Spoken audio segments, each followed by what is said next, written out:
ওয়াইটি স্টুডিওর মধ্যে ঢুকতেই ঠিক এরকম একটা মেসেজ আমরা দেখতে পাচ্ছি, তাই না?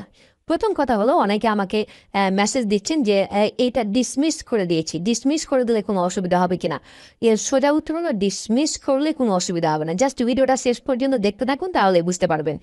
দ্বিতীয় কথা হলো, যে মেসেজটা দিচ্ছে এটার মানে কি, এটা আমরা অনেকেই বুঝতে পারছি না। ভিডিওটা শেষ পর্যন্ত দেখতে থাকুন, আশা করছি আপনি নিজে নিজে এটা বুঝতে পারবেন। এখানে যে মেসেজটা দেওয়া আছে এটার মূল কথাটা হলো, আপনি নিজে যে কন্টেন্টগুলো আপলোড করছেন আপনার ইউটিউব চ্যানেলে, সেই কন্টেন্টগুলোকে থার্ড পার্টি কোনো কোম্পানিজকে, যেমন IBM বলেন বা মাইক্রোসফট বলেন, এরকম খুব পপুলার কিছু কোম্পানিজকে আপনার কন্টেন্টগুলো তাদের AI মডেলদের প্রশিক্ষণের জন্য ব্যবহার করতে দিবেন কি না। মানে থার্ড পার্টি ট্রেনিংয়ের জন্য আপনার কন্টেন্টগুলো ব্যবহার করতে দিবেন কিনা, এই জন্যই আপনাকে এই মেসেজটা দিয়েছি। আমরা যেমন কোনো একটা কন্টেন্ট আপলোড করলে আমাদেরকে দুইটা কিন্তু অপশন আমাদেরকে এখন সিলেক্ট করতে হয়, যে আপনার কন্টেন্টটা শিশুদের জন্য তৈরি কিনা, বা আপনার কন্টেন্টটা AI দিয়ে তৈরি কিনা, তাই না? আমরা দুটো অপশন সিলেক্ট করি। আপনাকে এখন থেকে 3টা অপশান সিলেক্ট করতে হবে, ওই দুটা আর এইটা, যে আপনার কন্টেন্টটা থার্ড পার্টি কোনো কোম্পানিজকে তাদের AI মডেলদের প্রশিক্ষণের জন্য ব্যবহার করতে দিবেন কিনা। কীভাবে সিলেক্ট করবেন একটু খেয়াল করেন। এই ডান দিকে লক্ষ্য করুন, লেখা আছে ভিউ ইন সেটিংস। এই ভিউ ইন সেটিংসে যদি আপনি ক্লিক করেন, সোজা কিন্তু আপনাদেরকে নিয়ে চলে যাবে থার্ড পার্টি ট্রেনিংয়ের এই অপশনে। আর যারা ডিসমিস করে দিয়েছেন তাহলে কেমন করে যাবেন, তাই না? চিন্তার কোনো কারণ নেই, আমি আবারও প্রথম দিকে যাই। মনে করেন এটা আমি ডিসমিস করেই দিলাম, ঠিক আছে? তাহলে এই যে বাম দিকে লক্ষ্য করুন, সেটিংস লেখা আছে, এই সেটিংসের ওপর ক্লিক করবেন। এবার এই যে লক্ষ্য করুন, এই চ্যানেল লেখা আছে, চ্যানেলের ওপর ক্লিক করবেন।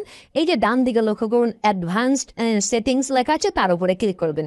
এবার আমরা নিচের দিকে চলে আসবো। নিচের দিকে চলে আসলে ওই যে থার্ড পার্টি ট্রেনিংয়ের পেজে আমরা চলে এলাম। এবার আমার কথাটা আর একটু মনোযোগ সহকারে শুনুন, তাহলে আপনারাও কোনো অসুবিধা হবে না। এবার এখানে একটা চেক বক্স দেখতে পাচ্ছেন, এই চেক বক্সের ওপর আপনি ক্লিক করুন। এখানে দুটো অপশান চলে আসলো। এই যে সিলেক্ট লেখা আছে না, এই সিলেক্টের ওপর আপনি ক্লিক করুন। এখানে প্রায় 17টা প্লাসের মতো আপনি পাবেন, কোম্পানিজ পাবেন, একেবারে পপুলার কোম্পানিজ। আপনি যে কোম্পানিকে এটা অ্যালাউ করতে চান, আপনি যে আপনার চ্যানেলে যে ভিডিওগুলো আপলোড করবেন তাদের প্রয়োজনে যদি এগুলো ব্যবহার করতে চাই, কাকে আপনি ব্যবহার করতে দিবেন সেটা আপনি সিলেক্ট করে দিতে পারেন, একটা একটা করে সিলেক্ট করে দিতে পারেন, ঠিক আছে? আর আপনি যদি মনে করেন না সবাইকেই আমি করে দেবো, সিলেক্ট করে দেবো, সেটাও করতে পারেন। সবাইকে সিলেক্ট করতে চাইলে নিচে লক্ষ্য করুন, লেখা আছে ওয়াল থার্ড পার্টি কোম্পানিজ। এটা ক্লিক করে দিলেই এখানে যতগুলো আপনি পাবেন, কোম্পানিজ পাবেন, সবাইকে আপনি অ্যালাউ করে দেবেন। আর আপনি যদি মনে করেন না আমি পার্সিয়ালি একটা একটা করে আমি যাকে মনে হবে দিব, যাকে মনে হবে দিব না, সেটাও করতে পারেন। এখন মূল কথা হলো, আমি যদি অ্যালাউ করে দিই এটা ভালো না মন্দ, আমি চাই যে আপনি সবটিকে অ্যালাউ করে দিবেন। আপনার একটা ভিডিও যদি আমাদের মতো ছোট চ্যানেলের একটা ভিডিও যদি তাদের AI মডেলদের প্রশিক্ষণের জন্য তারা সিলেক্ট করে, এটা বিশাল সৌভাগ্যের ব্যাপার, তাই না? এক্ষেত্রে আপনার চ্যানেলটাও কিন্তু হাইলাইটস হবে। তো আশা করছি আপনি আমার দৃষ্টিকোণ থেকে সবাইকে অ্যালাউ করে দেবেন। তো আশা করছি এটা নিয়ে আর টেনশনের কোনো কারণ নেই। ভালো থাকবেন, সুস্থ থাকবেন, আমাদের সঙ্গে থাকবেন। আল্লাহ হাফেজ।